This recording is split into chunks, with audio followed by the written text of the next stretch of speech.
Brace yourselves, homeowners. Many of us are about to start paying a lot more for our homes. In the next 2 years, close to half of Canadian mortgages, that's 2.2 million loans, will be up for renewal. This is all happening because mortgages that were locked in, say 3 or 5 years ago, with low interest rates, are about to be up for renewal with much higher rates.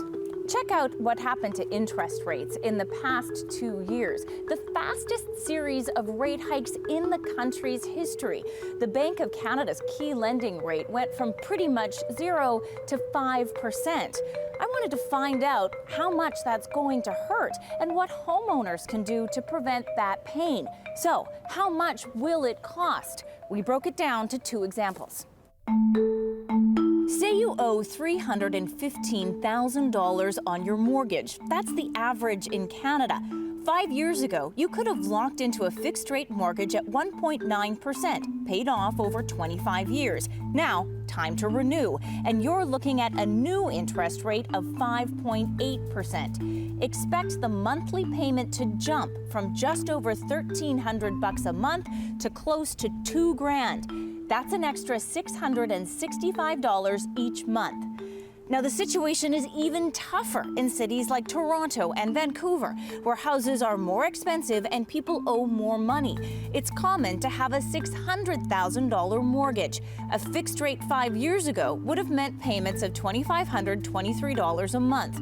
Renewing at today's rate, that household should be prepared to pay close to $3,800 a month for a 5-year fixed term, close to $1,300 higher.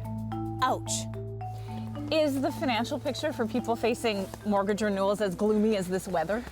Well, yeah, I think nobody wants to see their mortgage rates move up. Brian Yu is the chief economist with Vancouver's Central One Credit Union. He says homeowners facing renewal should plan ahead. So I think they're bracing for this already, right? They're recognizing that, yes, things are going to be tighter this year. You're looking at more than $1,000 a month in payments. Can Canadians afford that? For many, they will be able to at least adapt to it. It doesn't mean that there are a lot of hard decisions to be made around the mortgage about spending. Like, where are you going to be cutting?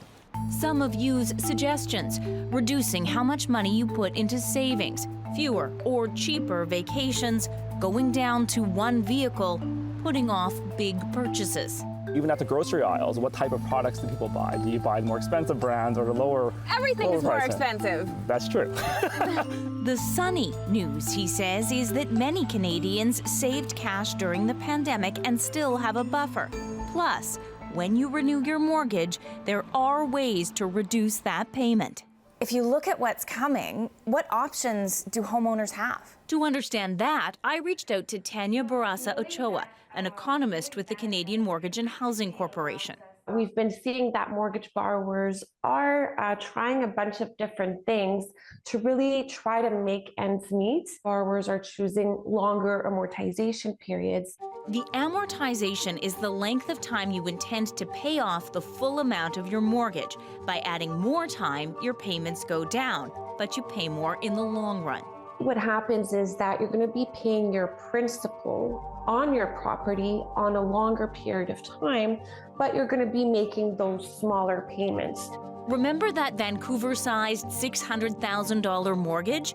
We asked Barasa Ochoa what would happen if you extended the amortization period by 5 years. Your monthly payment will still increase, but it will increase by $900 approximately, rather than close to $1,300. What it means at the end of the day, it's going to be costing you less today, but you're going to be paying your mortgage over a period of 30 years rather than paying it over a period of 25 years. That's still a significant increase, right? You're still paying $900 a month